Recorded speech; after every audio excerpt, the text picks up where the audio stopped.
6 décembre 2014, évidemment, comme chaque année, c'est le Téléthon. On se trouve ici à la télé, au Palais de Beaulieu, à Lausanne, et puis on a un couple de présentateurs vedettes. Alors, il s'est passé un grand chambardement pour cause d'accouchement. On va commencer avec Roland Guay. Salut Roland. Alors, ce n'est pas Flavienne qui présente. Et oui, après 25 ans de co-présentation, c'est ma foi, elle a décidé de continuer à faire des enfants, donc elle est absente et tout. Mais on l'embrasse, Flavienne, elle a eu une petite fille il n'y a pas si longtemps, donc du coup on l'embrasse et tout va bien.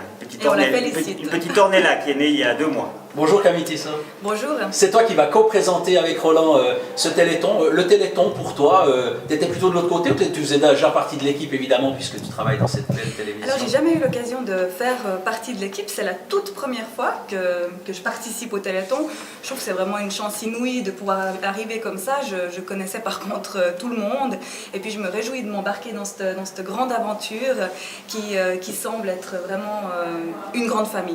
Et donc, ça fait 12 ans que je présente le Téléthon et donc l'œil s'exerce, la façon de présenter s'exerce avec les années, mais ce qu'il y a de bien dans le Téléthon, c'est que du coup on se retrouve comme une grande famille, mais une grande famille au niveau de ceux qui font le Téléthon, qui font la télévision, mais ceux qui viennent également sur le plateau, que ce soit les professeurs, les malades, on les voit grandir. Malik par exemple qui va venir là, qui va faire une petite rubrique, la question de Malik par exemple, ça fait 5-6 ans maintenant qu'il vient au Téléthon, donc du coup on apprend à connaître les personnes et du coup le ton fait que voilà, on a l'habitude d'avoir ces personnes, on prend le ton en fait parce que c'est une grande famille et donc on se retrouve facilement avec toutes ces personnes-là. Alors évidemment, il y a les thérapeutes, il y a tous les gens qui sont là pour aider, la famille aide aussi comme elle peut, mais c'est elle, sa maman qui est là tous les jours, comme disait Roland, 24 heures sur 24 avec lui, qui sait exactement quels sont les gestes qu'il faut faire pour que lui puisse faire des progrès et que cette maladie ne se détériore pas aussi rapidement, donc c'est vraiment...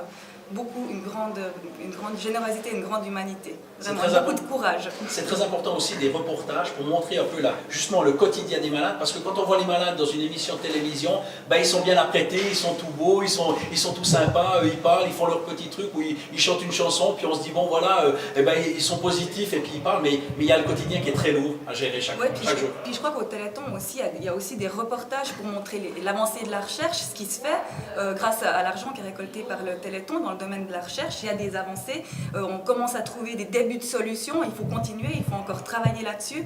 Il y a aussi des reportages qui montrent tous les gens, il n'y a pas que les gens qui font cette émission ce soir qui sont là, il y a aussi 350 manifestations qui sont organisées durant tout le week-end en Suisse romande. Il y a la Suisse allemande qui commence aussi un peu à se mobiliser, donc il faut en parler et puis il faut continuer à appeler les gens à se mobiliser. On a l'impression que les avancées technologiques, d'ici qu'elles soient applicable pour chacun des malades, il y a toujours un temps extraordinaire et tout, ça va jamais assez vite. Mais les professeurs nous disent toujours, les médecins nous disent toujours que le temps humain n'a rien à voir avec le temps de la recherche, c'est pas le même temps.